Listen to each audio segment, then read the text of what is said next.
τραγουδάκι που λέτε με την Ιριάννα. Ντο, ρε, μι, φα, σολ, λα, σι. Πώς μ' αρέσει η μουσική. Το λέμε συνέχεια, 100 φορές την ημέρα. Εδώ δεν υπάρχει οδείο. Και στα περισσότερα νησιά δεν υπάρχουν οδεία.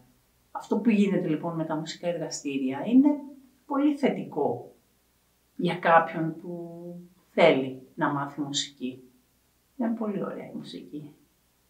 Τα εργαστήρια είναι τόποι εκμάθησης της μουσικής, με έμφαση στην κλασική μουσική. Αλλά από εκεί και πέρα είναι αυτό που έλεγε η Φραγκίσκη Κυψέλης πολιτισμού. Οι οποίες χρησιμοποιούν κατά βάση τη μουσική, αλλά και το πάντρεμά της με άλλες τέχνες, όπως ο χορός και η ζωγραφική. Όπου τα παιδιά πραγματικά δουλεύουν, εργάζονται, δημιουργούν, παίρνουν εμπειρίες, μοιράζονται τις εμπειρίες τους με άλλα παιδιά, μέσα από παραστάσεις, συναυλίες, με τους δασκάλους τους. Είναι ένα σπουδαίο ερέθισμα, έρχονται σε επαφή με μουσικά όργανα, με τη μουσική γενικότερα, γίνονται εκδηλώσεις, γιορτές, τα κάλαντα, τα Χριστούγεννα, που είναι μια πολύ ωραία εμπειρία για τα παιδιά. Είναι πολύ ελπιδοφόρο να υπάρχει κάποιος φορέας που προάγει τη μουσική παιδεία.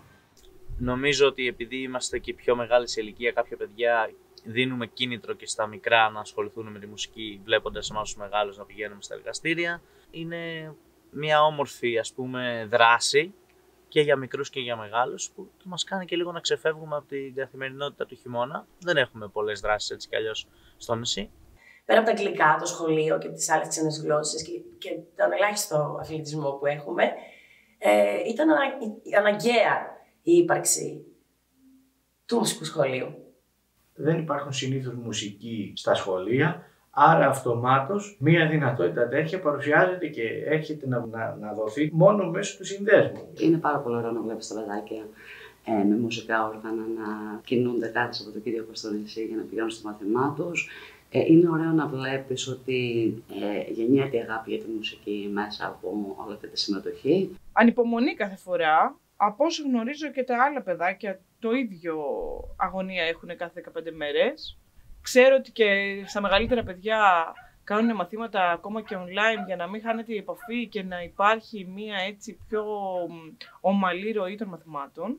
Είναι πολύ σημαντικό γιατί εκτός από το μάθημα που μπορούν να κάνουν εδώ πέρα με τους δασκάλους, κάνουν και διάφορες συζητήσεις, τους παρέχουν κάποια πράγματα τα οποία είναι γενικής γνώσης με τη μουσική, οπότε τα παιδιά αρχίζουν και εμπλουτίζουν τη γνώση τους διαφορετικά σε σχέση με αυτό που θα μπορούσα εγώ να τους πω, πράγματα που ας πούμε δεν ξέρω.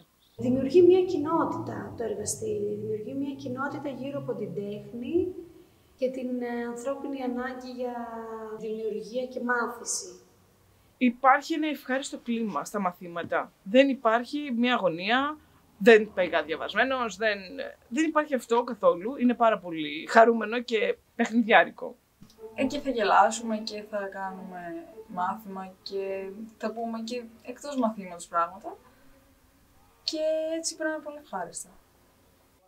Έχει ένα πολύ φιλικό περιβάλλον που δεν με κάνει να νιώθω ότι είμαι σε μάθημα τόσο πολύ. Ότι πρέπει να διαβάσω και πρέπει να κάνω αυτό και το πρέπει, ας πούμε. Όλες οι δασκάλες που έχουν έρθει και οι δάσκαλοι είχαν ζήλο, πολλή διάθεση να μας μάθουν τραγούδια και μουσικά όργανα. Μια εμπειρία από τη συμμετοχή των μικρών παιδιών που είναι έως 3 ετών.